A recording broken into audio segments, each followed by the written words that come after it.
This first drill places athletes face-to-face in a game of lateral mimic. Here the athlete on the right side is going to attempt to break the Velcro connection within 5 seconds by moving laterally in his defined area. The athlete on the left will try to keep the Velcro connected by mimicking the movements of the lead athlete. Notice that cones and line markings on the ground are being used as guides for the athlete's movements. In this drill, both athletes may only slide laterally and must face one another at all times. This game forces athletes to keep a wide base where their feet are always situated just outside their shoulders. By maintaining this position, the athletes will be able to react to either their left or their right at any given time. A new wrinkle can be added to the lateral mimic drill by adding a third athlete or coach. The lead athlete and the trail athlete still play the same game as before, but with one exception. At some point during their 5-second time limit, the coach will clap his hands. The athletes must then react to the clap and sprint past a cone placed outside their original boundary. When the athletes begin this sprint, either athlete may try to create separation and break the connection. This added element alters the tactics used by the athletes in the first phase of the drill.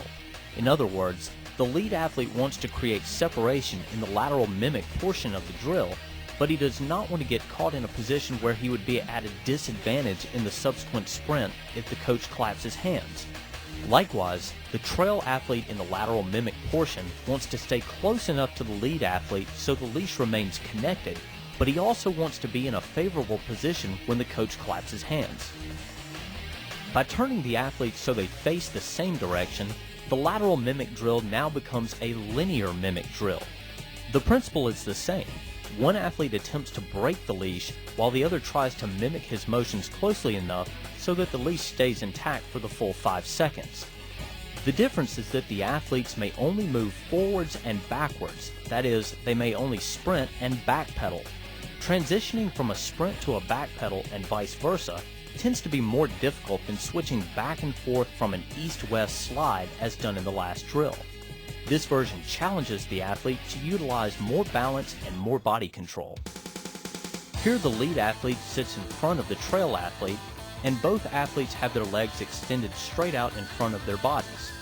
Notice that the leash is connected on the back of the lead athlete and to the front of the trail athlete.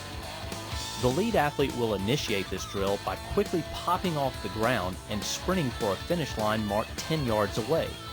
As soon as the lead athlete makes a move to get off the ground, the trail athlete immediately reacts to this movement and also gets up off the ground and begins sprinting after the lead athlete. The trail athlete must stay close enough to the lead athlete to keep the Velcro connection intact all the way through the finish line. The lead athlete is of course trying to accelerate away fast enough so that the connection breaks before he crosses the finish line. As with most of the drills on this video, if the lead athlete absolutely blows the trail athlete away, you can even out the difference in ability by using a longer leash. Here we have a series of gates set up with colored cones. The gates are placed in a zigzag configuration that athletes are instructed to visualize as a narrow hallway with a bunch of sharp corners. The lead athlete starts just behind the first gate, and the trail athlete starts a step behind the lead athlete. As soon as both athletes are ready, the lead athlete may initiate the drill at any time. The lead athlete's job is to sprint through the gates as fast as possible and to create enough separation between himself and the trail athlete that the leash between them breaks. The trail athlete's job is to match the lead athlete step for step and to stay close enough that the leash stays intact. One reason this game is so good is because it can quickly be altered by changing the configuration of the gates. Long straightaways between the gates play to the favor of an athlete with strong acceleration skills, while gates placed closer together with sharper turns force more extreme change of direction. Additional gates can also be added to test the endurance of the athletes. In this version of Breakaway Chase, we have placed 3 cones in a triangle configuration. The triangle is an important shape to use because it allows the use of long straightaways ending with extremely sharp turns. The straightaways give the lead athlete a chance to use raw acceleration skills to jet away from his opponent. However, although the lead athlete is given the opportunity to reach a high speed in the straightaway, The corner forces him to be able to slam on his brakes, come to a near complete stop, and then successfully make the turn and re-accelerate into the next straightaway. Thus, the triangle forces both athletes to balance between two movements that are polar opposites, sprinting and stopping. Another configuration that forces athletes to use the same two extreme forms of movement is the rectangle or racetrack shape. In this instance, the cones are set up in a long, skinny rectangle. Once again, the athletes are given the opportunity to pick up a great deal of speed in the straightaway, but are then forced into a hairpin turn. The lead athlete may choose to simply try to out-sprint his partner in the straightaway, but if he picks up too much speed, he runs the risk that he won't be able to execute a tight enough turn. If the lead athlete is out of control in the turn, then the trail athlete will surely close the gap and keep the leash slack and intact. Building off the circle chase drill, athletes are now introduced to the figure 8 chase drill.